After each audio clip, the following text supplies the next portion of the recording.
We ain't got time! Ain't got time! Icy floodwaters rush toward a Weiser family.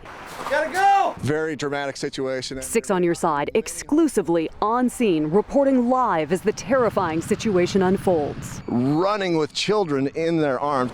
As the water surges, a family of 8 forced to take refuge on top of cars. So I gotta get back down there. I gotta help.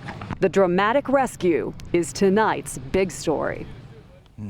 Today, people living along the Weiser River woke up early this morning to a wave of ice and water rushing into their homes. 6 on Your Side was there exclusively as the river poured over its banks, and then rescuers had to use huge, heavy equipment to rescue that family. Steve Liebenthal has this exclusive story you'll see only on 6 on Your Side.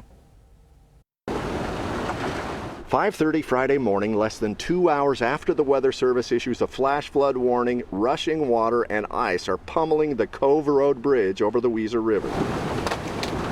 Officers arrive on scene to warn residents to evacuate. Jesse Keith, sensing just how urgent the situation is, screams at homeowner Jacob Myers and his family to get out. We ain't got time!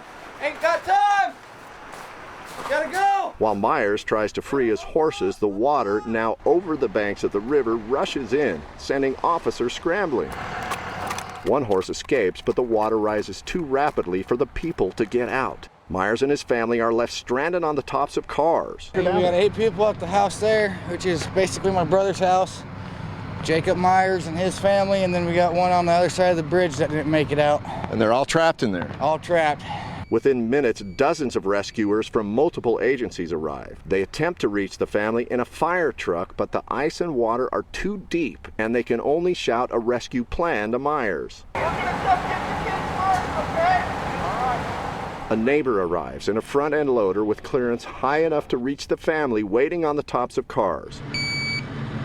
One by one, rescuers help family members into the loader's scoop, and the driver backs through the ice and water, getting the children and eventually the adults to dry ground. As Myers watches crews work to free his horses, he describes how quickly the water and ice came rushing in.